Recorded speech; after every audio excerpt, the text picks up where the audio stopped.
I am very clear that the law needs to change to give terminally ill people choice at the end of life and to protect their loved ones from fear of prosecution. And Mr. Speaker, for those of us here today who are lucky enough not to have personal experience of this issue, sadly, we know that any one of us could end up in this heartbreaking situation. Yep. We are all living longer, which is brilliant. And I've campaigned inside and outside Parliament for a greater focus on prevention and early intervention in terms of illness and disease to keep us fit and healthy for as long as possible. But any one of us or our loved ones could be unfortunate or unlucky enough to receive a terminal diagnosis. And I struggle to see how it is fair or just to deny anyone the autonomy, dignity and personal choice that we might want to take control of our final weeks.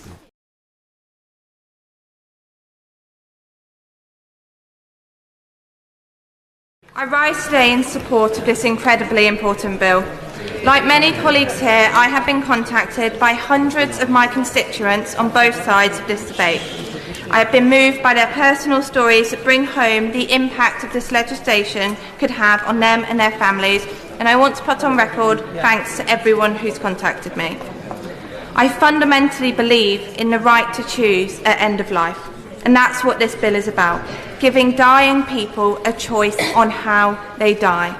Anyone who doesn't want an assisted death can choose not to have one, and anyone who wants the reassurance of an option has it. Mr. Speaker, my constituents' stories and stories shared today by colleagues across the House have shown me that it is truly unacceptable to maintain the status quo. Without a change in the law, terminally ill people will continue to face the end of their life with a very limited range of options. Some travel abroad to help to die, but it is only an option with those with the financial means to do so. Choice at end of life shouldn't only be an option for those who are financially stable or the desperate. Death should be peaceful and pain-free, and this bill gives the opportunity to make that a reality.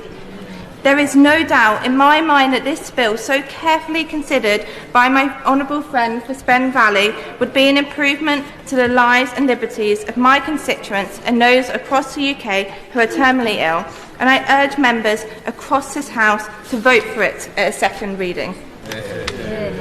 Mr. Speaker, I want to end with the words of one of my constituents who said, "We have some of the most amazing caregivers in this country who provide compassionate care in the most difficult of circumstances, and that gives comfort. But I feel no one should be forced to know how the book ends when they were only part way through it, without having the choice to put the book down and choose one with a better ending."